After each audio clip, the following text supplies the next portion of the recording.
Hello, good morning बेटा। कैसे हो आप सब? उम्मीद है अच्छे ही होंगे, ठीक है। और अपना काम रेगुलरली कर रहे होंगे। मैं तो यही उम्मीद करती हूँ कि आप रेगुलरली काम कर रहे हैं, ठीक है। वैसे मैंने आपको नोटबुक चेकिंग के लिए बोला था। जिन बच्चों ने भेज दी अच्छी बात है, जिन्होंने नहीं सेंड करी है अपनी नोटबुक्स भेज दीजिए। हमें रिकॉर्ड रखना है। मैं एक्चुअली मैं आपका रिकॉर्ड रखती हूँ कि आप कितने टाइम तक आपने अपनी कॉपी कितनी बार चेक करवाई है, कब आपका काम कंप्लीट था और कब नहीं था, ठीक है। सो हम रिकॉर्ड मेंटेन कर रहे हैं आपकी भलाई के लिए। आप भी इसके अंदर अपना कंट्रीब्यूशन दीजिए। अगर आप नोटबुक चेक नहीं करेंगे तो फिर मुझे यही लिखना पड़ेगा कि आपने एक बार भी अपनी नोटबुक चेक करने के लिए नहीं भेजी, ठीक है। सो काम पूरा करिए और अपनी नोटबुक सेंड करिए, ठीक है।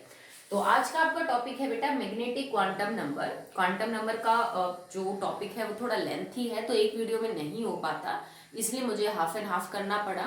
तो इससे पहले आपने जो दो क्वांटम नंबर पढ़े, that is principal quantum number and angular quantum number, azimuthal quantum number, या फिर हम उसको सब्सिडरी बोल देते हैं, ठीक है। तो थ्योरेटिकल पोर्शन तो मैंने आपको सारा बता दिया था। मैं एक बार उनकी जो मेन बात है जो आपको यूज करनी पड़ेगी आगे जाके, कि प्रिंसिपल क्वांटम नंबर कैसे पता करते हैं और जो आपका एंगुलर क्वांटम नंबर है उसको कैसे पता करते हैं। तो देखो, जो प्रिंसिपल क्वांटम नंबर है, मैं सिर्फ रिवाइज करवा रही हूँ ताकि कनेक्टिविटी बन जाए आपकी, ठीक है। तो एन जो है वो प्रिंसिपल क्वांटम नंबर है और वो आपको मेन शेल के बारे में बताता है। बस आप फिलहाल के लिए तो यही कर लीजिए, क्योंकि आगे जो न्यूमेरिकल्स यूज करने हैं उसमें आपको ये चीज काम आएगी। वैसे तो मैंने बता ही दिया वो क्या क्या बताता है आपको। K L M N O P, इसके लिए एन की वैल्यू क्या होगी? 1 2 3 4 5 6 and so as simple as that. बस इतना पता होना चाहिए आपको। अगर हम दूसरे की बात करें एल की, तो एल के लिए मैंने आपको बाकी चीजें तो समझा दी थी, पर याद करने के लिए एक सिंपल बात बोली थी।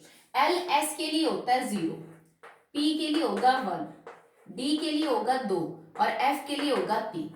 चाहिए एस 1s हो, 2s हो, 3s हो, 3p ना सॉरी 4s हो या 5s हो, इससे कोई फर्क ही नहीं पड़ता। अगर s सब शेल है तो उसके लिए l 0 ही होगा, सिंपल सी बात है। अगर p है तो 1p तो बेटा होता ही नहीं है, 2p भी नहीं होता है, सॉरी होता है 2p, और 3p हो, 4p हो, 5p हो, 6p हो, कुछ भी हो, सबके लिए p की वैल्यू 1 होगी, मतलब l की वैल्यू 1। अगर d की बात करें तो 1d नहीं होता, 2d भी नहीं होता, 3d होता है, 4d हो, 5d हो, 6d हो, सबके लिए l की वैल्यू 2 ही होगी। रीजन मैं समझा चुकी हूँ क्यों और किस लिए। f, अगर 1f तो होता नहीं है, 2f भी नहीं होता है, 3f भी नहीं होता है, 4f होता है, ठीक है। तो 4f हो, 5f हो, 6f हो, सबके लिए जो l की वैल्यू है दैट विल बी 3। इतना आप याद रखो, समझ लिया हमने बात लास्ट वाली वीडियो में, ठीक है। आगे आपको काम आएगा। अब बात कर रहे हैं about the magnetic quantum number. तो जैसा कि नाम से सजेस्ट हो रहा है, ये आपको किसी भी इलेक्ट्रॉन का बिहेवियर बताता है मैग्नेटिक फील्ड के अंदर। अगर आपको याद हो तो हमने बोहर की लिमिटेशन पढ़ी थी, Bohr model of limitation, atom की लिमिटेशन। तो उसमें एक चीज निकल के आई थी, जीमैन्स इफेक्ट।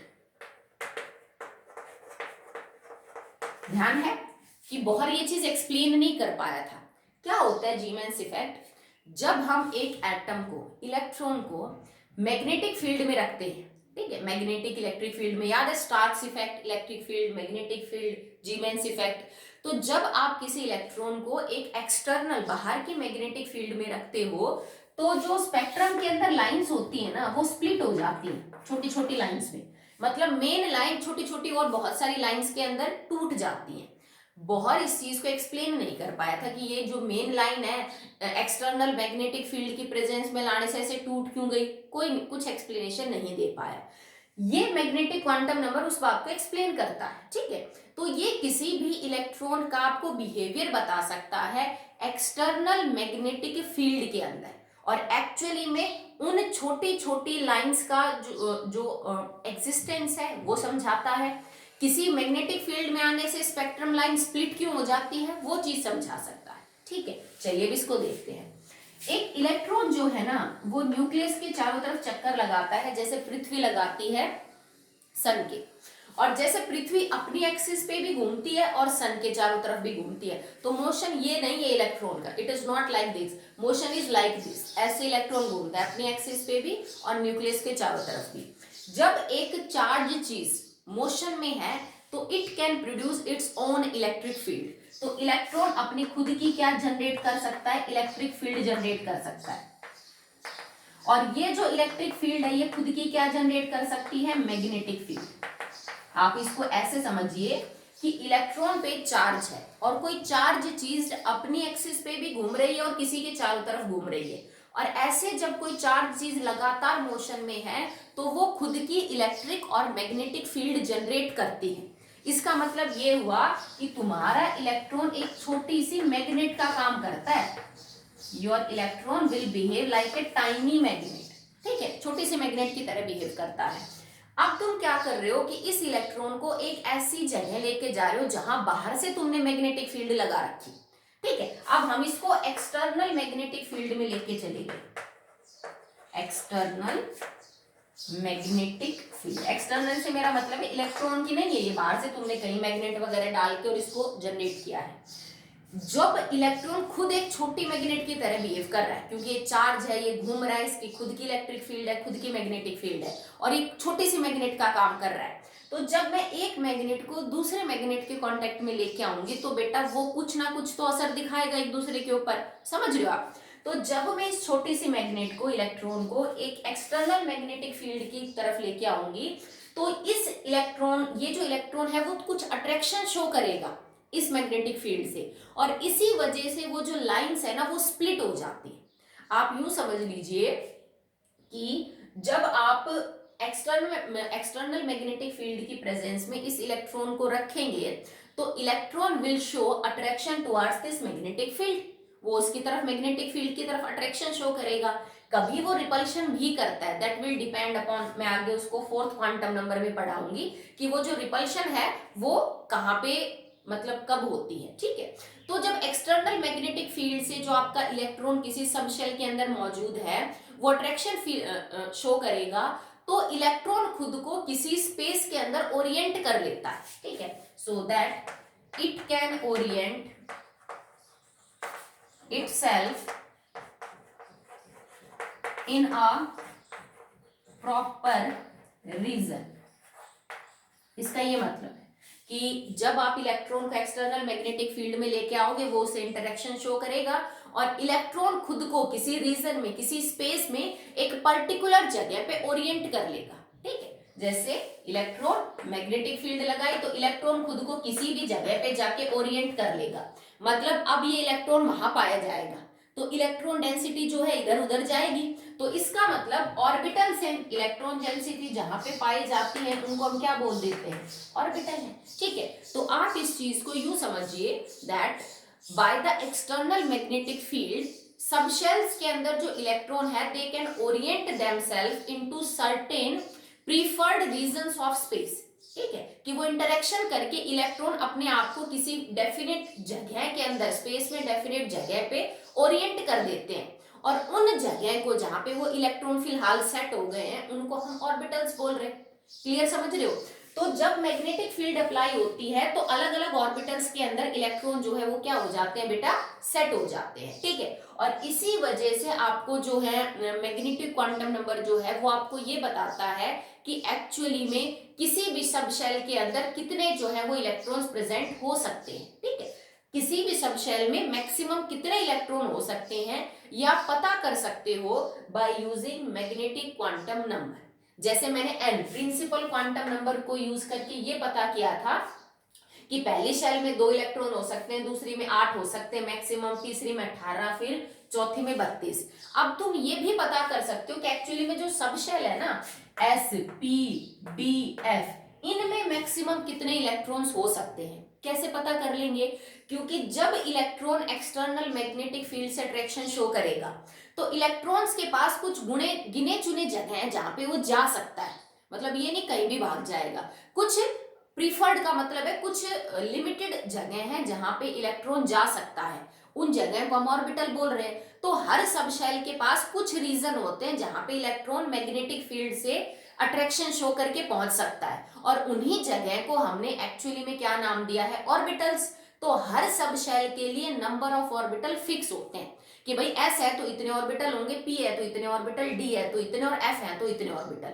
मतलब अगर तुम्हारा इलेक्ट्रॉन एफ सब शेल में है, मान लो 4f में है, और तुमने उसको मैग्नेटिक फील्ड में रखा, तो उसके ऊपर उसके पास सिर्फ 7 ऑप्शन होते हैं, वो 7 जगह में जाके सेट हो सकता है, 7 रीजन्स में, क्योंकि उसके ऑर्बिटल ही 7 होते हैं। अगर कोई इलेक्ट्रॉन डी के अंदर है और तुमने उसको मैग्नेटिक फील्ड में रखा, तो वो 5 जगह में जाके सेट हो सकता है कहीं स्पेस में, इसलिए क्योंकि उसके ऑर्बिटल कितने हैं, 5 है। अगर पी वाले को रखोगे तो वो 3 जगह पे जा सकता है, तो मतलब उसके 3 ऑर्बिटल हैं। और अगर एस वाले को रखोगे तो वो एक ही जगह रह सकता है, क्योंकि उसका एक ही होता है, दैट इज एस शब्द। ठीक है। और अब आप ये भी पता कर सकते हो कि कितने इलेक्ट्रॉन जो है वो पाए जाते हैं किसी भी सबशेल में। ठीक है, चलिए इसको आगे कंटिन्यू करते हैं। That how can you predict the values of magnetic quantum number, जिसको हम स्मॉल m या m और उसके नीचे छोटे से l से डिनोट करते हैं। जैसे मैंने l के लिए और n के लिए बताया कि आप सिंपली ऐसे याद कर लीजिए वैल्यू। तो हम m की वैल्यू कैसे निकालते हैं, तो बेटा m की वैल्यू निकालने के लिए m is equal two plus minus l के बराबर होता है। l की वैल्यू निकालने के लिए मेरे को n की वैल्यू पता होना जरूरी थी, अब m की वैल्यू निकालने के लिए आपको l की वैल्यू पता होना जरूरी होगी। ठीक है, और अगर इसकी वैल्यू मैं पता करूं तो you can say that m will always be equal to 2l plus 1। m किसके बराबर होगा, 2l प्लस 1 के बराबर है। l आपका क्या है, that is angular quantum number. मैं आपको समझाती हूँ फिर आप करिए। ठीक है, जैसे मैं आपसे ये कह दूं बेटा जो 1s है ना, ये 1s सब शेल है, 1 तुम्हारा पहली शेल है, प्रिंसिपल क्वांटम नंबर। आप मेरे को ना इसके लिए तीनों क्वांटम नंबर की वैल्यू बताओ, n की भी बताओ, l की भी बताओ और m की भी बताओ। तो तुम कहोगे मैडम पहली शेल है तो n तो 1 हो गया, s दे रखा है पीछे तो l तो 0 हो गया। ठीक है, और m क्या हो सकता है, प्लस माइनस l, तो प्लस माइनस l मतलब प्लस माइनस 0, सिंपल सी बात है। तो m की वैल्यू आपके पास निकल के आ गई। ठीक है, मतलब m की a की वैल्यू हो सकती है, दैट इज 0, a के ऑर्बिटल है, दैट्स इट, क्योंकि s के अंदर आगे कोई सब शेल होती नहीं है, ये मेन शेल भी है ये और सब शेल भी है ये, तो इसकी और कोई फर्दर सब शेल नहीं है। ठीक है, अगर मैं लिख दूं 2p, बेटा 2p के लिए n, l और m की वैल्यू बताओ, तो तुम क्या कहोगे मैडम n तो 2 है, सेकेंड शेल है, l क्या हो जाएगा, p है, तो p के लिए l क्या होता है 1, m की वैल्यू क्या हो जाएगी प्लस माइनस 1। अब प्लस माइनस 1 में 0 भी इंक्लूड होगा, मतलब कितनी वैल्यू पॉसिबल है, प्लस 1, 0, माइनस 1, 3 वैल्यू आ गई। और 3 वैल्यूज का मतलब है कि अगर कोई इलेक्ट्रॉन p के अंदर है, 2p के अंदर है, 3p या 4p में, तो मैग्नेटिक फील्ड की प्रेजेंस में वो 3 ओरिएंटेशन सॉरी बेटा, तो मैग्नेटिक फील्ड की प्रेजेंस में वो 3 ओरिएंटेशन दिखा सकता है, एक ओरिएंटेशन ये, एक ओरिएंटेशन ये और एक ओरिएंटेशन ये, और हर ओरिएंटेशन एक ऑर्बिटल है। सॉरी बेटा, तो टोटल 3 ऑर्बिटल होंगे आपके पास। तो अगर आपके पास कोई भी p सब शेल है, कोई फर्क ही नहीं पड़ता कि वो 2p है कि 3p, 4p, 5p, 6p, उसके अंदर हमेशा 3 वैल्यू निकल के आएंगी। ठीक है, और ये 3 वैल्यू जो होंगी वो 3 ऑर्बिटल्स के लिए होंगी। ठीक है, तो प्लस 1, 0, माइनस 1। अब मैं आपको p के 3 ऑर्बिटल बताती हूँ कौन कौन से होते हैं। तो p के अंदर बेटा 3 ऑर्बिटल होते हैं, px, py और pz। मैं अभी सिर्फ नाम बता रही हूँ क्योंकि इनकी शेप हमें आगे चैप्टर के अंदर पढ़नी है। ठीक है, तो p के 3 ऑर्बिटल्स के नाम होते हैं px, py और pz। ये जो 0 है ना, ये pz के लिए वैल्यू होती है, ये जो प्लस 1 है ना, ये px के लिए वैल्यू होती है, और ये जो माइनस 1 है ना, वो py के लिए वैल्यू होती है। ठीक है, तो x, y और z जो आपको ये नजर आ रहे हैं, ये एक्चुअली में p के 3 ऑर्बिटल है। देखो, सेकेंड मेन शेल, ठीक है, दूसरी तो मेन शेल है, उसके अंदर सब शेल हो गई p, और p में भी 3 जगह है जिसमें इलेक्ट्रॉन्स को रखा जा सकता है। ठीक है, ऑर्बिटल वो जगह है जिसमें इलेक्ट्रॉन पाए जाते हैं। p ऑर्बिटल के पास 3 जगह होती है जिसमें वो इलेक्ट्रॉन्स को रख सकता है, 3 ऑर्बिटल px, py, z। तो प्लस 1 का मतलब px ऑर्बिटल की बात हो रही है, py का मतलब माइनस 1 है, और p0 का मतलब आप pz ऑर्बिटल के बारे में बात कर रहे हैं। समझ गए, हर ऑर्बिटल के लिए एक एक वैल्यू होती है, किसकी, m की। क्लियर है, चलिए मेरे पास 3d है, मैं एक एक समझा रही हूँ spdf का। अब n की वैल्यू क्लियरली 3, d है तो l की वैल्यू क्या हो जाएगी 2, भाई d के लिए तो 2 है, चाहे 4d हो चाहे 5d चाहे 6d। अब इसके लिए ये वैल्यू क्या हो जाएगी, l 2 है ना, तो m will be plus minus 2। अब प्लस माइनस टू का मतलब क्या है कि जीरो के साथ टोटल 5 वैल्यू हो गई, कैसे वाली, +2 +1 0 -1 -2, तो यही मतलब हुआ प्लस माइनस टू का। तो ठीक है, इसका मतलब अगर कोई भी इलेक्ट्रॉन डी ऑर्बिटल के अंदर है, डी सब शेल के अंदर एक्चुअली में, तो वो मैग्नेटिक फील्ड की प्रेजेंस में 5 ओरिएंटेशन दिखा सकता है, 5 जगह पे जाके वो बैठ सकता है, जो एक्चुअली में उसके 5 ऑर्बिटल हैं। एक ये ऑर्बिटल है, एक ये, एक ये, एक ये और एक ये। तो जैसे पी के 3 के नाम थे, डी के भी होते हैं, तो डी के 5 ऑर्बिटल कौन कौन से हो जाएंगे बेटा? It can be D X Y, D Y Z, D X Z, D X square minus Y square, और ये हो जाएगा डी जेड स्क्वायर। तो डी के 5 ऑर्बिटल ये होते हैं X Y, Y Z, X Z, D X square minus Y square और डी जेड स्क्वायर। तो ये जो आपको 5 वैल्यूज नजर आ रही है ना, ये डी के 5 ऑर्बिटल्स के लिए 5 अलग अलग वैल्यू है। जैसे एक्स जेड के लिए आपको मिल जाएगी +1, तो +1 किसके लिए है? एक्स और जेड के लिए, मतलब डी एक्स जेड के लिए ये वैल्यू मिल जाएगी आपको +1। ठीक है, अगर आप जीरो की बात करोगे it is for D Z square, तो जीरो किसके लिए है? D Z. ये आपको याद रखनी है, ये जो वैल्यूज है ये आपको याद रखनी है। ठीक है, +2 किसके लिए होगा? डी एक्स स्क्वायर माइनस में वाई स्क्वायर के लिए आपके पास हो जाएगा, दैट इज +2। -1 होगा वाई जेड के लिए, वाई जेड के लिए, और +2 फिर किसके लिए बच गया हमारे पास? दैट इज एक्स जेड हो चुका, वाई जेड एक्स वाई के लिए, डी एक्स वाई। ठीक है, तो +2 हो जाएगा फॉर डी एक्स, 1 सेकेंड, नहीं +2 -2 है, इट इज दोनों जगह प्लस ले लिया, नहीं बेटा +2 में यही -2 हो जाएगा, आप इसको इधर लिख लीजिए, डी एक्स स्क्वायर माइनस में Y square, that will be +2, और ये माइनस है आपका।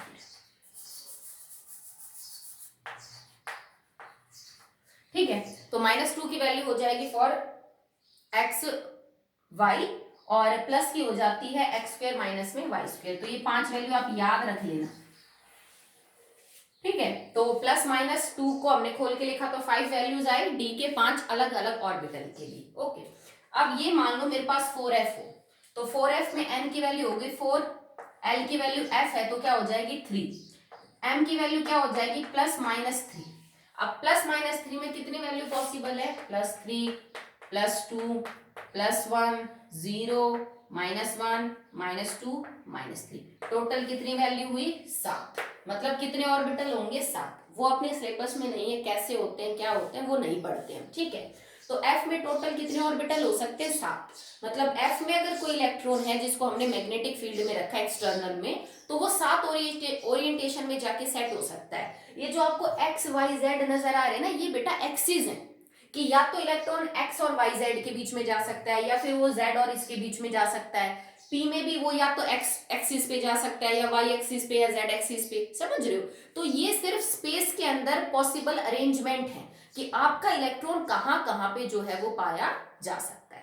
क्लियरली समझ में आ रहा है? ठीक है, तो इतना मैंने आपको बता दिया कि आपको अब चाहे कोई भी सब शेल के अंदर दे दे, किसी भी इलेक्ट्रॉनिक कॉन्फ़िगरेशन के बारे में वो पूछ ले, आप आराम से 3 क्वांटम नंबर समझा सकते हो उसको, कि इसके लिए n की वैल्यू ये होगी, l की वैल्यू ये होगी, और m की वैल्यू जो है वो ये होगी। आपको कोई बहुत भारी कैलकुलेशन वगैरह करने की कोई जरूरत नहीं है। एक आप इस टेबल को जरूर याद कर लेना बेटा कि m के लिए जो वैल्यूज हैं, ठीक है, वो px, py और pz के लिए क्या क्या होती हैं, और d के जो 5 ऑर्बिटल हैं उनके लिए जो वैल्यूज हैं वो आपकी क्या होती है। ठीक है, अब एक बात सुनिए, मैंने p के 3 ऑर्बिटल बनाए, px, py और pz। भाई जैसे हर मेन शेल की एनर्जी फिक्स होती है, सब शेल की भी एनर्जी फिक्स होती है। जो आपका सेकंड क्वांटम नंबर था, एंगुलर क्वांटम नंबर, वो हमें मेन शेल के अलावा जो सब शेल है, क्योंकि मेन शेल की एनर्जी तो प्रिंसिपल क्वांटम नंबर बताता है, तो जो एंगुलर क्वांटम नंबर है वो आपको सब शेल की एनर्जी बताता है। तो इसका मतलब जैसे 2p की भी कोई एनर्जी होगी, 3p की भी कोई एनर्जी होगी, 2s की कोई एनर्जी होगी, जाहिर सी बात है 2s से ज्यादा 2p की एनर्जी होगी, 3s से ज्यादा किसकी एनर्जी होगी? 3p की होगी, 3p से ज्यादा किसकी एनर्जी होगी? 3t की एनर्जी होगी। समझते हो आप इस बात को? ठीक है, तो अगर आपके पास p ऑर्बिटल में कोई इलेक्ट्रॉन है, तो अभी हमने एक बात सीखी कि p ऑर्बिटल के लिए m की 3 वैल्यू हो सकती है। मतलब वो चाहे तो ये हो सकता है, अगर मैं 2p को खोल के लिखूं तो it can B 2px, it can B 2py and it can B 2pz। तो अगर p में एक ही इलेक्ट्रॉन है तो वो एक इलेक्ट्रॉन तो कहीं भी हो सकता है, वो px में भी हो सकता है, py में भी, pz में भी, ठीक है। 2s की और 2p की एनर्जी बराबर नहीं होती, 3s 3p और 3d की एनर्जी बराबर नहीं होती, 2s और 3s की एनर्जी बराबर नहीं होती। बट आप अगर 2p के 3 ऑर्बिटल्स की एनर्जी देखो तो ये तीनों आपको बराबर मिलेंगी, ठीक है। 2px की एनर्जी जो है वो 2py की एनर्जी के बराबर मिलेगी और 2py की एनर्जी 2pz के बराबर। तभी तो मैं कह रही हूं कि इलेक्ट्रॉन कहीं भी हो सकता है, क्योंकि अगर इन तीनों की एनर्जी अलग अलग होती, मान लो इसकी सबसे कम होती, इसकी ज्यादा होती और इसकी और ज्यादा होती, तो इलेक्ट्रॉन हमेशा इस ऑर्बिटल में आता। क्यों? क्योंकि एनर्जी का और स्टेबिलिटी का इनवर्स कनेक्शन होता है, जितनी कम एनर्जी उतनी ज्यादा स्टेबिलिटी। तो अगर एनर्जी अलग अलग होती है ना इन तीन ऑर्बिटल्स की, तो इलेक्ट्रॉन हमेशा उस ऑर्बिटल में जाके बैठता है जिसकी एनर्जी कम है, ठीक है। तो जब तक, और ये बात मैं कब की बता रही हूं, जब तक तुम एक्सटर्नल मैग्नेटिक फील्ड में नहीं ले गए हो, एक्सटर्नल मैग्नेटिक फील्ड के बिना, विदाउट एक्सटर्नल मैग्नेटिक फील्ड, ये चीज मैं बता रही हूं कि जब तक तुम इलेक्ट्रॉन को बाहर की मैग्नेटिक फील्ड में नहीं ले गए हो, वो खुद की मैग्नेटिक और इलेक्ट्रिक फील्ड के बीच है। हर सब शेल के जितने भी ऑर्बिटल है, चाहे वो d के 5 हो, f के 7 हो, p के 3 हो, s में तो होता ही नहीं है, वो सब बराबर बराबर एनर्जी के होते हैं, उनमें कोई फर्क नहीं होता एनर्जी वाइज। और ऐसे ऑर्बिटल्स जिनकी एनर्जी बराबर बराबर होती है उनको हम बोलते हैं डीजेनिरेट ऑर्बिटल्स, ठीक है। ये वर्ड आपको आगे भी यूज करना पड़ेगा। The orbitals that have same energy are known as degenerate orbitals, ठीक है। हम धीरे धीरे उस चीज के ऊपर आगे आ रहे हैं जो ये एक्सप्लेन कर सके कि मैग्नेटिक फील्ड में स्पेक्ट्रम की लाइन स्प्लिट क्यों हो जाती है, हम उसको समझाने की कोशिश कर रहे हैं, ठीक है। तो इसने क्या बोला कि जब तक आप बाहर से मैग्नेटिक फील्ड नहीं लगाओगे तब तक तुम्हारा ऑर्बिटल्स के एक ही सबशेल के जितने भी ऑर्बिटल हैं वो सब बराबर बराबर एनर्जी के हैं। d के 5 ऑर्बिटल बराबर है, f के 7 ऑर्बिटल एनर्जी में बराबर है, p के 3 ऑर्बिटल एनर्जी में बराबर है। पर मान लो इसी 2p के अंदर कोई इलेक्ट्रॉन है और आप उसको एक्सटर्नल मैग्नेटिक फील्ड में ले आए, तो क्योंकि इलेक्ट्रॉन खुद की मैग्नेटिक फील्ड जनरेट कर सकता है, वो खुद एक मैग्नेट का काम करता है, छोटी ही सही, वो बाहर की मैग्नेटिक फील्ड से इंटरेक्शन शो करेगा और इसके अंदर जो इलेक्ट्रॉन मौजूद है वो बाहर की मैग्नेटिक फील्ड से इंटरेक्शन शो करेंगे तो इधर उधर भागेंगे।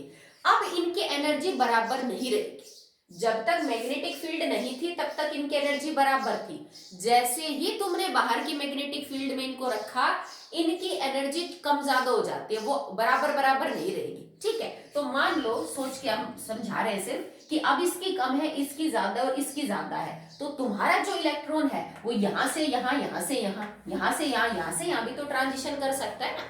हमने एक ट्रांजिशन पढ़ी एक मेन शेल से दूसरी मेन शेल में, हमने एक ट्रांजिशन पढ़ी एक सब शेल से दूसरी सब शेल में, अब हम एक ट्रांजिशन पढ़ रहे हैं किसी एक सब शेल के एक ऑर्बिटल से दूसरे ऑर्बिटल में, ठीक है। अगर पहले ये तीनों बराबर एनर्जी के थे तो ट्रांजिशन करने का क्या फायदा, जब सबकी एनर्जी बराबर है तो रहो अपनी जगह पे, क्यों घूम रहे हो, ठीक है। अब अगर बाहर की मैग्नेटिक फील्ड आने के बाद इनकी एनर्जी कम ज्यादा होगी, यूं समझ लो इनको छेड़ दिया किसी ने, पहले मधुमक्खी के छत्ते की तरह शांत थी, मधुमक्खी अपना काम कर रही थी, दैट्स इट, अब तुमने उसके अंदर उंगली कर दी तो ये हिल गए अपनी जगह से, समझ लियो अभी डीजनरेट हो गए, इधर उधर भागेंगे, इनकी एनर्जी कम ज्यादा होगी।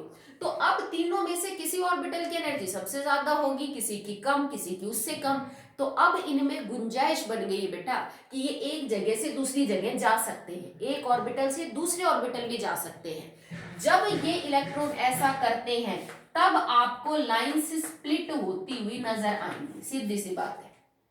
स्पेक्ट्रम में हर लाइन का मतलब है ट्रांजिशन, कहीं से कहीं भी हो रही हो। तो जब तुम इलेक्ट्रिक या मैग्नेटिक फील्ड में लेके जाते हो, इलेक्ट्रिक फील्ड में लेके जाओगे तो हम उसको स्टार्क इफेक्ट बोल देंगे, मैग्नेटिक फील्ड में लेके जाओगे तो उसको जी मैन इफेक्ट बोल देंगे।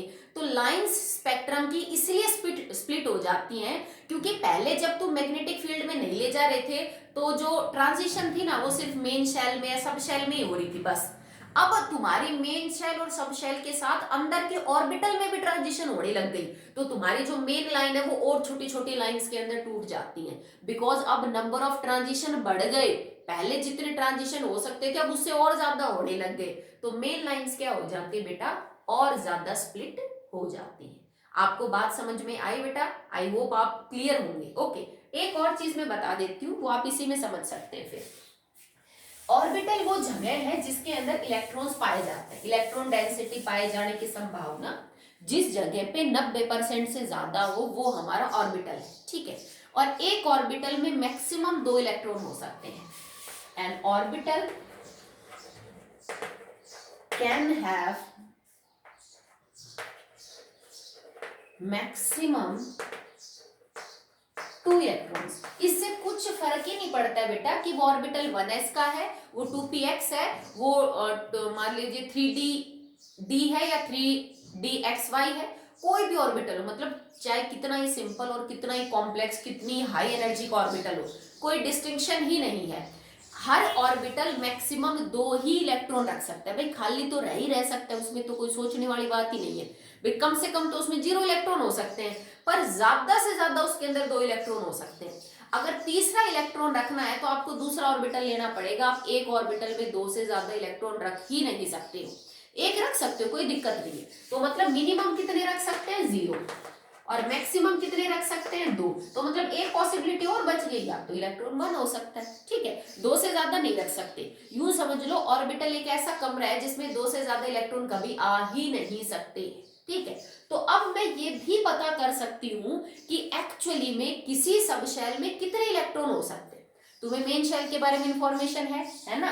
क्या है इंफॉर्मेशन मेन शेल के बारे में? कि पहली वाली मेन शेल के अंदर 2 इलेक्ट्रॉन हो सकते हैं, दूसरी वाली मेन शेल के अंदर 8 इलेक्ट्रॉन हो सकते हैं, और तीसरी वाली मेन शेल में 18 देन 32। अब हम इस चीज को प्रूव करेंगे कि एक्चुअली में ऐसा हुआ कैसे। तो देखो, पहली शेल के अंदर एक ही सब शेल होती है, दैट इज s 1s। दूसरी के अंदर 2s होता है और 2p होता है, बताया आपको, ठीक है। 3 में 3rd s होता है, 3p होता है, 3d होता है, और फिर 4s होता है, 4p होता है, 4d होता है, 4f होता है। क्लियर है? ठीक है। अब देखो, मतलब इसके अंदर तो सिर्फ एक ही ऑर्बिटल है, s के अंदर तो एक ही ऑर्बिटल होता है बेटा, तो इसमें मैक्सिमम 2 ही इलेक्ट्रॉन हो सकते हैं। तो पहली शेल में तो 2 इलेक्ट्रॉन हो सकते हैं और कुछ गुंजाइश नहीं है। अब देखो, 2s के अंदर एक ही ऑर्बिटल होता है, s का एक ही ऑर्बिटल होता है। कैसे पता करोगे s का एक ही ऑर्बिटल होता है? आपको l की वैल्यू पता है ना, m की वैल्यू भी पता है, 0 है। भाई m तुम्हें ऑर्बिटल के बारे में बताता है, और s के लिए तो l भी 0 होता है और m भी 0, मतलब एक ही ऑर्बिटल, दैट्स इट, जिसकी वैल्यू 0 है। तो इसके लिए s के अंदर 2 इलेक्ट्रॉन आ गए मैक्सिमम। अब p के अंदर कितने ऑर्बिटल थे? 3 वैल्यू आ रही थी ना m की, +-1 +1 -1 0, px py pz। तो px के अंदर 2 इलेक्ट्रॉन होंगे, py में 2 इलेक्ट्रॉन होंगे, और pz में तो 2 + 2 + 2, टोटल कितने हो गए? 6। तो इसका मतलब ये हुआ कि जो सेकंड मेन शेल है उसमें 2 इलेक्ट्रॉन तो हो सकते हैं एस सब शेल में, और 6 इलेक्ट्रॉन हो सकते हैं पी में। तो टोटल कितने इलेक्ट्रॉन होंगे बेटा? 6 + 2 8। यही तो हमने बोला था कि जो मेन शेल है सेकंड, उसमें 8 इलेक्ट्रॉन हो सकते हैं, पर वो 8 इलेक्ट्रॉन 2 हिस्सों में बढ़ रहे हैं। कैसे? एस के अंदर 2 है और पी के अंदर 6 है। पी के 6 किस में है?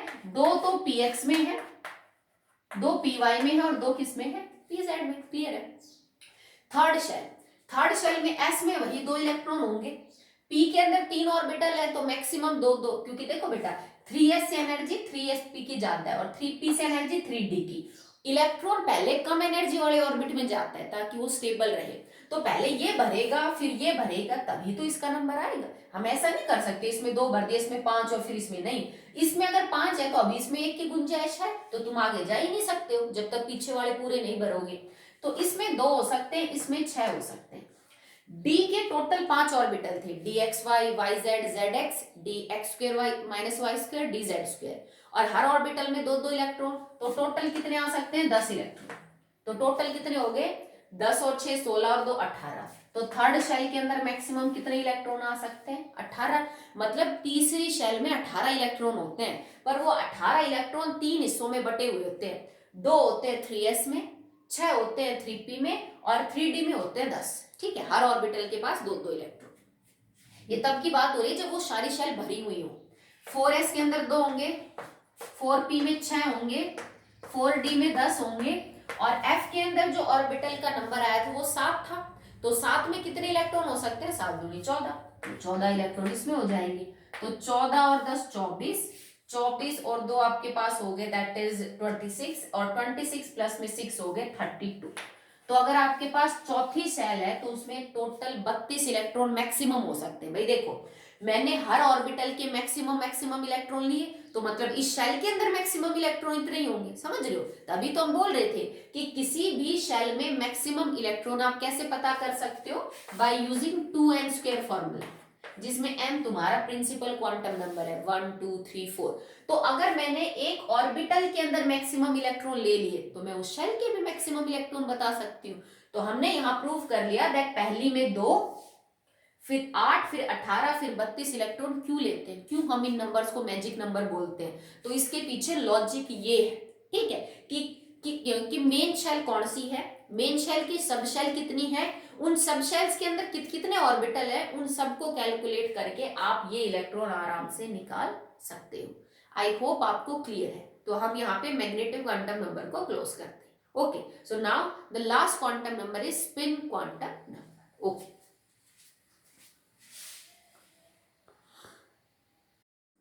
The last quantum number is spin quantum number, जिसको हम छोटे s से या ms से डिनोट करते हैं।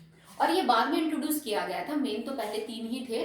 क्यों इंट्रोड्यूस किया गया? क्योंकि ये पता किया गया है कि न्यूक्लियस के चारों तरफ जब इलेक्ट्रॉन घूमता है तो वो ऐसे नहीं घूमता, वो अपनी एक्सिस पे भी घूमता है और वो न्यूक्लियस के भी चक्कर लगाता है। मतलब अगर कोई चीज अपनी एक्सिस पे घूम रही है तो उसके घूमने के 2 तरीके हो सकते हैं बेटा, या तो वो यूं चल रहा इस डायरेक्शन में ऐसे, ठीक है, तो हम उसको बोलेंगे क्लॉकवाइज डायरेक्शन है, या फिर वो यूं चल रहा अपोजिट डायरेक्शन में ऐसे चल रहा, तो हम उसको क्या बोल देंगे? ये एंटी क्लॉकवाइज डायरेक्शन है, ठीक है।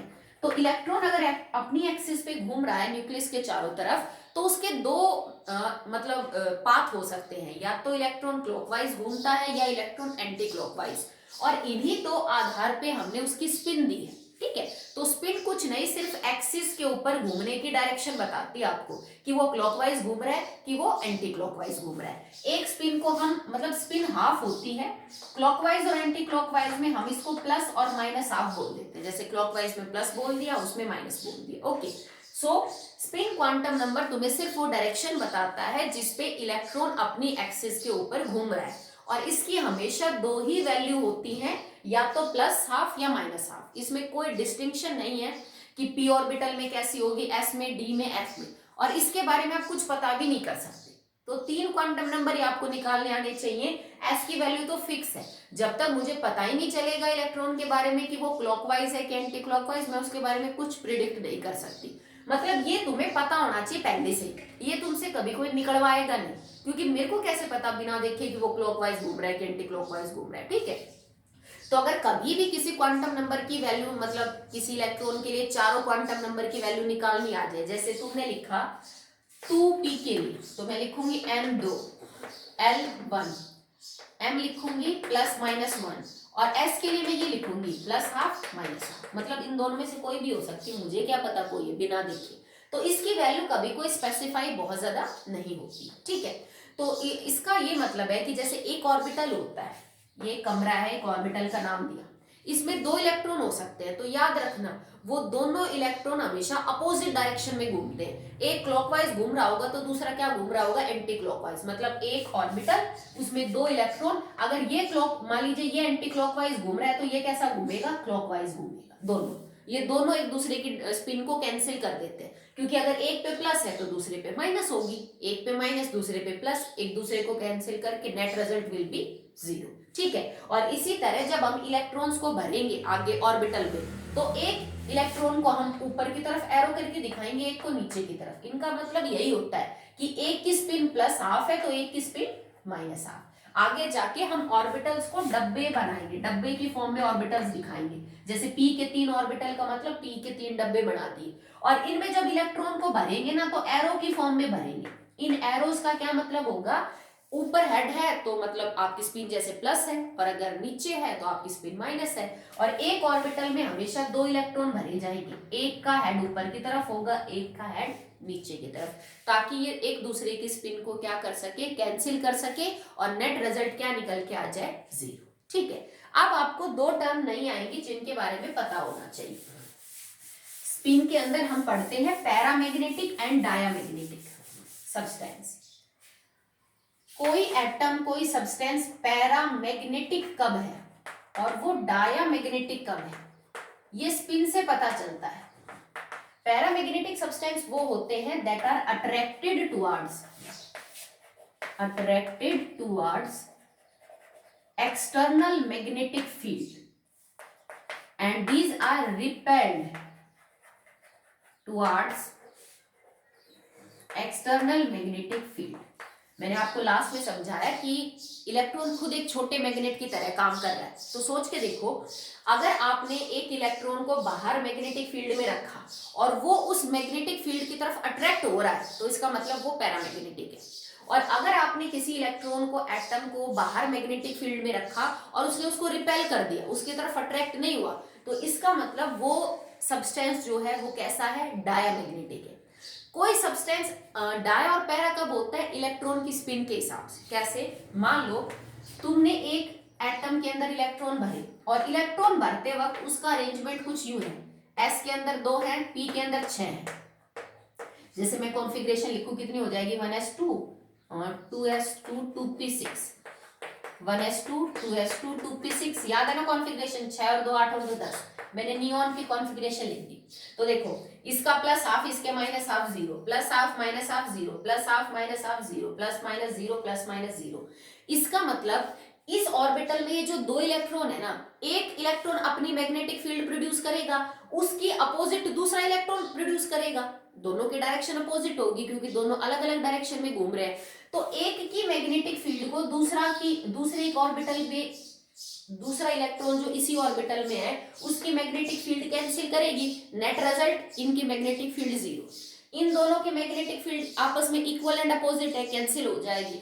Equal and opposite, equal and opposite, equal and opposite. इसका मतलब अगर तुम्हारे एलिमेंट में हर ऑर्बिटल में जितने मतलब 2 इलेक्ट्रॉन है वो हैं, तो दोनों इलेक्ट्रॉन अपनी एक दूसरे की मैग्नेटिक फील्ड को कैंसिल कर देंगे और फिर ये मैग्नेट की तरह बिहेव ही नहीं करेंगे क्योंकि इन्होंने मैग्नेटिक फील्ड तो कैंसिल कर दी।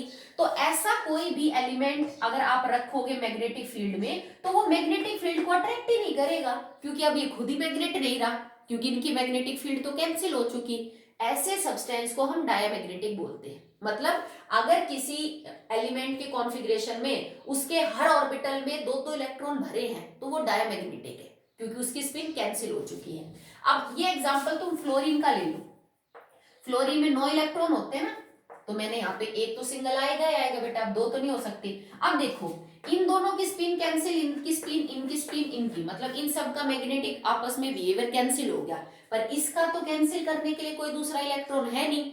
तो इस इलेक्ट्रॉन की जो मैग्नेटिक फील्ड प्रोड्यूस होगी वो बाहर वाली मैग्नेटिक फील्ड को अट्रैक्ट करेगी। तो ये मॉलिक्यूल कैसा होगा, या फ्लोरीन का है तो, या कोई एटम है तो, मॉलिक्यूल है तो, कंपाउंड है तो, अगर किसी भी कॉन्फ़िगरेशन में इलेक्ट्रॉन एक भी अकेला रह गया, एक से ज्यादा भी अकेले रह सकते हैं, तो वो मैग्नेटिक फील्ड की तरफ अट्रैक्ट होगा क्योंकि इसकी स्पिन को कैंसिल करने वाला कोई भी नहीं है। समझ में आया? ठीक है। इसका मतलब इलेक्ट्रॉन 2 तरह से मोशन दिखाता है, एक वो ऑर्बिट के अंदर घूम रहा है और एक वो अपनी एक्सिस के ऊपर घूम रहा है। और इस नाते इलेक्ट्रॉन का खुद का एंगुलर मोमेंटम होता है, और एंगुलर मोमेंटम किसी घूमते हुए इलेक्ट्रॉन का, स्पिनिंग इलेक्ट्रॉन का हम कैसे पता करते हैं, एस,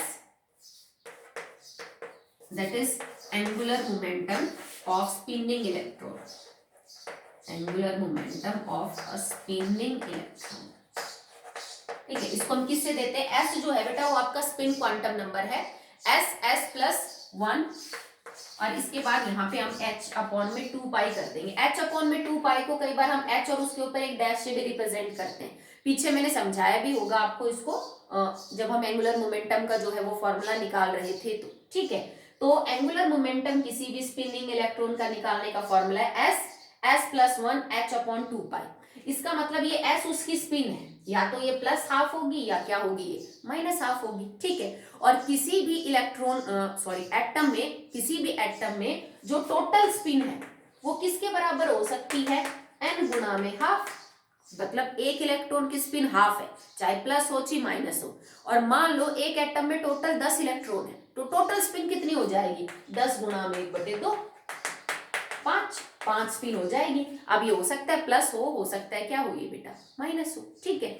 और क्योंकि एक इलेक्ट्रॉन जो है वो एक छोटी सी मैग्नेट की तरह भी काम करता है, तो उस इलेक्ट्रॉन का मैग्नेटिक मूवमेंट भी होता है। मतलब अगर कोई मैग्नेटिक फील्ड प्रोड्यूस कर रहा है तो that substance can have magnetic movement, ठीक है। उसका फॉर्मूला क्या है, किसी भी इलेक्ट्रॉन का मैग्नेटिक मूवमेंट अगर निकालना हो जो उसको मैग्नेटिक फील्ड प्रोड्यूस कर रहा है उस वजह से है, तो इसको हम म्यू से डिनोट करते हैं, and it is equal to n+2। n is the number of unpaired electron.